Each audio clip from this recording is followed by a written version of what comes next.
Hello बच्चों, आप सभी का स्वागत है आपके अपने YouTube channel successful be years में। प्यारे बच्चों, आपके सर आपके साथ हैं आपकी इंग्लिश की प्रॉब्लम को सॉल्व करने के लिए। सो घबराने की ज़रूरत नहीं है। और बच्चों, हम क्लास स्टार्ट कर चुके हैं आपके सेंटेंस फॉर्मेशन के लिए, और शुरुआत हमने की है बच्चों द टेंसेस से। बच्चों, सबसे पहले हमने द टेंसेस में ये जाना कि टेंस 3 प्रकार के होते हैं: present tense, past tense and future tense. Right, present tense, past tense and future tense. और प्रेजेंट टेंस में भी बच्चों 4 फॉर्म इसमें बताई हुई थी: present indefinite, present continuous, present perfect and present perfect continuous. जिसमें कि बच्चों लास्ट क्लासेस में हमने प्रेजेंट इंडेफिनिट हमने कंप्लीट कर लिया है। राइट, तो बच्चों आज की इस क्लास में हम पढ़ेंगे प्रेजेंट कॉन्टिन्यूस के विषय में। बच्चों, 4 तरह के जो फॉर्मेट थे, जिसमें से प्रेजेंट इंडेफिनिट हमारा कंप्लीट हुआ है। दूसरा फॉर्मेट है बच्चों प्रेजेंट कॉन्टिन्यूस टेंस का।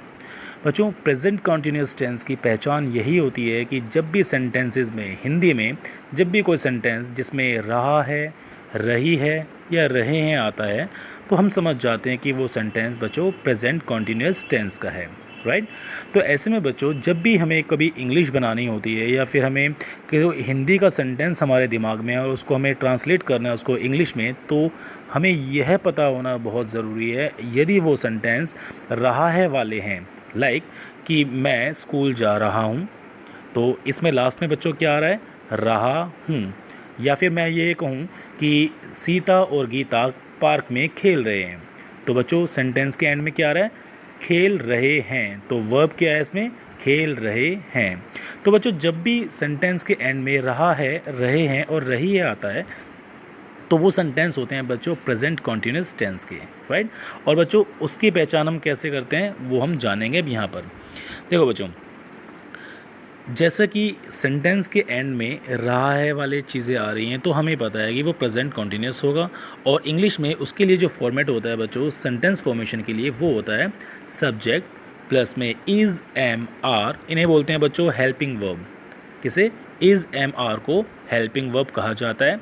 और उसके बाद बच्चों subject, then helping verb, then verb की first form and ING plus में ऑब्जेक्ट।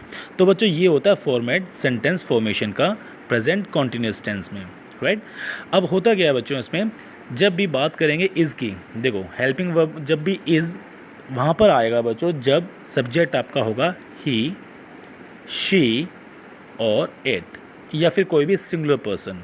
जैसे किसी भी एक आदमी का नाम राम, राम इज़, है ना, और श्याम इज़, सीता इज़, तो जो भी सिंगुलर नाम होंगे उनके साथ इज़ आएगा। राइट, अब एम किसके साथ आता है? आप सभी को पता होगा बच्चों, एम हमेशा आता है आई के साथ। जब भी सब्जेक्ट बच्चों आई होगा तो उसके साथ हेल्पिंग वर्ब क्या होगा? एम। ठीक है बच्चों, तो आई के साथ हमेशा एम आएगा। और उसके बाद बच्चों नेक्स्ट हेल्पिंग वर्ब है आर। लास्ट वाला देखो बच्चों आर। ये आर हेल्पिंग वर्ब बच्चों किसके साथ आता है? हमेशा यू। अगर सब्जेक्ट यू है तो यू के साथ हमेशा आर आएगा हेल्पिंग वर्ब में। अगर बच्चों बात करेंगे वी, तो वी के साथ भी हमेशा आर आएगा।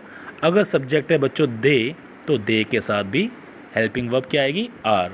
और साथ ही साथ बच्चों प्लूरल, जैसे कोई सब्जेक्ट कोई प्लूरल है, जैसे मैं कहता हूँ मैनी काउज, काउज मतलब एक काउ तो होती है एक गाय। अगर मैं कहता हूँ काउज, तो काउ के साथ क्या आएगा बच्चों? काउज के साथ आएगा आर, क्योंकि ये प्लूरल है।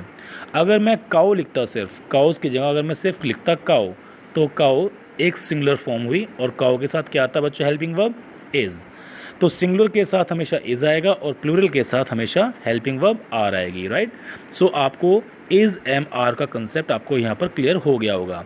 मैं आपको दोबारा इसको ये रिवाइज करा देता हूँ बच्चों। ही, शी, इट और सिंगुलर नेम के साथ हमेशा आएगा इज़, और आई के साथ हमेशा आएगा एम, और वी, यू एंड दे के साथ, और साथ में प्लूरल फॉर्म के साथ हमेशा आएगा आर। तो बच्चों ये हमने कर ली रिवीजन इस हेल्पिंग वर्ब की। अब हमें पता होना चाहिए कि सेंटेंस को फॉर्मेशन जो हमें करनी है वो इस फॉर्मेट से करनी है, जिसमें कि हेल्पिंग वर्ब, सब्जेक्ट, वर्ब और ऑब्जेक्ट यहाँ पर आपको दिया हुआ है। राइट। अब देखो बच्चों, सबसे पहले यदि मैं एग्जांपल आपको दूं कि मैं स्कूल जा रहा हूं, हिंदी में कैसे बोलेंगे बच्चों? मैं स्कूल जा रहा हूं। अब इसको इस फॉर्मेट के हिसाब से कैसे इंग्लिश में ट्रांसलेट करेंगे? मैं मतलब सब्जेक्ट क्या है इसमें? आई के साथ बच्चों क्या आएगा? हमेशा एम। हेल्पिंग वर्ब क्या आएगी? आई के साथ एम। और उसके बाद बच्चों वर्ब की फर्स्ट फॉर्म और आईएनजी। अब वर्ब क्या है? जाना, तो वर्ब हुई गो और साथ में लगेगा आईएनजी, तो बन गया गोइंग। I am going. और इसमें बच्चों ऑब्जेक्ट क्या है? कहाँ जाना है? School. I am going to school. तो बच्चों सेंटेंस क्या बना आपका इंग्लिश में? I am going to school. मैं स्कूल जा रहा हूँ। ऐसे बच्चों नेक्स्ट देखो, वह स्कूल जा रहा है। वह का मतलब ही, और ही के साथ क्या आता है बच्चों? Is. So he is going to school. Right. बड़ा इजी है बच्चों, बहुत इजी कंसेप्ट है, सिर्फ आपको ये फॉर्मेट आपको याद रखना है, दैट्स इट। और बच्चों जितने भी सेंटेंसेस आप देखोगे ना, प्रेजेंट इंडेफिनिट टेंस आपने जैसे आपने देखा, प्रेजेंट कॉन्टिन्यूस अभी कंटिन्यू चल रहा है बच्चों हमारा, प्रेजेंट परफेक्ट कॉन्टिन्यूस, इसमें बच्चों एक ही तरह से आपको फॉर्मेट दिखेगा, बस हेल्पिंग वर्ब चेंज हो जाती है और वर्ब की first form, second form, third form ये चेंज हो जाती है, बाकी सेम फॉर्मेट रहता है। कोई घबराने वाली बात नहीं है बच्चों। जो भी सेंटेंसेस आगे आने वाले टाइम पे अभी आप सीखोगे नेक्स्ट क्लासेस में, उसमें फॉर्मेट बिल्कुल मिलता जुलता मिलेगा। और ऐसा नहीं है कि सेंटेंसेस के लिए कुछ अलग से फॉर्मेट आ रहा है, नहीं बच्चों, फॉर्मेट बिल्कुल सेम रहेगा, सिर्फ और सिर्फ हेल्पिंग वर्ब चेंज हो जाएंगी और वर्ब की फर्स्ट फॉर्म की जगह सेकंड या थर्ड फॉर्म लग जाएगी, दैट्स इट। और सेंटेंस बच्चों आप इजीली फॉर्म कर सकते हो। तो अभी जो आपको फॉर्मेट बताया ये बहुत ईजी है, आप बार बार इसकी प्रैक्टिस करोगे तो आपको याद भी हो जाएगा बच्चों। तो अगला चलते हैं बच्चों, वह स्कूल जा रही है, मतलब लड़की की बात करें तो उसके लिए आएगा शी। अब शी के साथ बच्चों क्या आएगा? Helping verb is, she is, then verb की फर्स्ट फॉर्म आईएनजी, क्या कर रही है? जा रही है, गोइंग, कहाँ पर? ऑब्जेक्ट क्या है?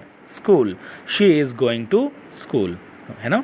बहुत इजी सेंटेंसेस है बच्चों, आप इजीली इसको समझ सकते हो और प्रैक्टिस करोगे तो आपको हमेशा ये याद भी रहेगा। अगला है बच्चों, हम स्कूल जा रहे हैं। हम का मतलब वी। अब वी के साथ क्या आता है हेल्पिंग वर्ब बच्चों? Are. We are going to school. अगला है बच्चों, तुम स्कूल जा रहे हो। यू। अब यू के साथ भी बच्चों हेल्पिंग वर्ब क्या आएगी? Are. You are going to school. वे स्कूल जा रहे हैं, मतलब दे के साथ हेल्पिंग वर्ब क्या आएगी बच्चों? Are. They are going to school. तो बच्चों बहुत इजी कंसेप्ट है और मुझे लगता है कि शायद आपको ये कंसेप्ट इजीली समझ में आ गया होगा और ये फॉर्मेट भी आपको बहुत अच्छे से समझ में आ गया होगा। ये होते हैं बच्चों प्रेजेंट कॉन्टिन्यूस टेंस के, जैसे मैंने आपको बताया था कि आपको इसमें भी 4 फॉर्म मिलेंगी, positive form, negative form, interrogative form और इंटेरोगेटिव नेगेटिव फॉर्म। तो अभी हम बात कर रहे हैं सिर्फ और सिर्फ पॉजिटिव फॉर्म्स की, जहाँ पर सेंटेंस पॉजिटिव होंगे, अफर्मेटिव होंगे, राइट। तो ये पॉजिटिव सेंटेंस होते हैं, अफर्मेटिव सेंटेंस, जो कि बिल्कुल इसमें नोट कभी नहीं आएगा, कोई क्वेश्चन नहीं पूछा जाएगा, इसीलिए इनको पॉजिटिव फॉर्म्स या फिर अफर्मेटिव सेंटेंसेस इनको कहा जाता है, राइट। तो बच्चों ये पॉजिटिव फॉर्म वाला कंसेप्ट हमारा हो गया यहाँ पर कंप्लीट। अब बात करेंगे बच्चों नेगेटिव फॉर्म्स की, कि प्रेजेंट कॉन्टिन्यूस टेंस के अंदर जो सेंटेंसेस होते हैं वो नेगेटिव कैसे हो सकते हैं। जैसे बच्चों अभी हमने हिंदी में पढ़ा कि मैं स्कूल जा रहा हूँ, अगर मैं बोलूँ कि मैं स्कूल नहीं जा रहा हूँ तो वो हो गया बच्चों नेगेटिव फॉर्म या फिर नेगेटिव सेंटेंस। और इसके लिए बच्चों फॉर्मेट अलग से कुछ ज़्यादा डिफिकल्ट नहीं है, बिल्कुल सेम है, सिर्फ इसमें नोट आ जाएगा बीच में, जैसे सब्जेक्ट प्लस में is am are helping verb plus में वर्ब की फर्स्ट फॉर्म से जस्ट पहले देखो बच्चों नोट आ गया बीच में, है ना। और बिल्कुल सेम फॉर्मेट है, वर्ब की first form ING and then object. जैसे बच्चों ये फॉर्मेट आपको ऊपर दिया हुआ है, ये देखिए, इस फॉर्मेट में जो पॉजिटिव सेंटेंस वाला फॉर्मेट है और नेगेटिव सेंटेंस वाला जो फॉर्मेट है, इसमें कोई भी डिफरेंस नहीं है, सिर्फ और सिर्फ नॉट बीच में आ जाता है हेल्पिंग वर्ब और वर्ब के बीच में, दैट्स इट। अब देखो बच्चों, जैसे कि मैं स्कूल नहीं जा रहा हूँ, तो इसमें सब्जेक्ट क्या हुआ? आई के बाद आएगी बच्चों हेल्पिंग वर्ब, आई के साथ हमेशा एम आता है, आई एम, और हेल्पिंग वर्ब के बाद क्या है बच्चों? Not. I am not, verb की फर्स्ट फॉर्म क्या कर रहा है? जाना, going, I am not going, and object कहाँ पर? School, I am not going to school. बच्चों बहुत इजी कंसेप्ट है, जैसे आपने पॉजिटिव अपने फॉर्म्स देखी वैसे ही नेगेटिव फॉर्म्स वाले सेंटेंसेस भी यहाँ पर हैं और उनको समझना बेहद आसान है, जैसा कि मैं आपको अभी बता रहा हूँ। सेकंड देखो बच्चों, वह स्कूल नहीं जा रहा। अब बच्चों वह की बात कर रहे हैं तो वो लड़का हुआ और उसके लिए क्या यूज़ करेंगे हम? ही के साथ बच्चों हेल्पिंग वर्ब कौन सी आती है? Is, he is. अब हेल्पिंग वर्ब के बाद क्या आएगा बच्चों? Not, he is not going to school, right. अगर यहाँ पर बात करेंगे बच्चों कि वह स्कूल नहीं जा रही, तो मतलब वही बात है, यहाँ पर शी यूज़ करेंगे, शी के साथ हेल्पिंग वर्ब आएगी बच्चों is. She is not going to school. तो बच्चों ये फॉर्मेट बेहद ईजी है, और जैसे कि अफर्मेटिव वाला जो फॉर्मेट था बिल्कुल से मिलता जुलता है, सिर्फ और सिर्फ हेल्पिंग वर्ब और वर्ब के बीच में नॉट आ जाता है नेगेटिव वाले में, राइट। बस ये ज़रा सा डिफरेंस है जो कि आपको समझना पड़ेगा। तो बच्चों आज की ये क्लास हम यहाँ पर करते हैं ख़त्म, और मैं उम्मीद करता हूँ कि आप सभी को ये कंसेप्ट ईज़िली समझ में आ गया होगा।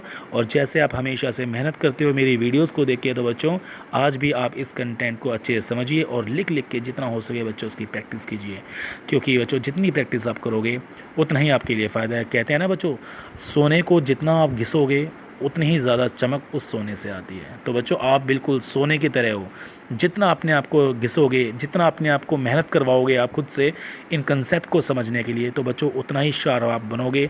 और शार्प होने के बाद आप कभी भी ज़िंदगी में कभी मात नहीं खाओगे बच्चों, इंग्लिश बोलने में, लिखने में और समझने में। तो बच्चों बहुत बहुत शुक्रिया आपका जो आपने अपना कीमती और वैल्यूएबल वक्त दिया मेरी इस वीडियो को देखने के लिए और इस कंटेंट को समझने के लिए। So thank you very much मेरे बच्चों।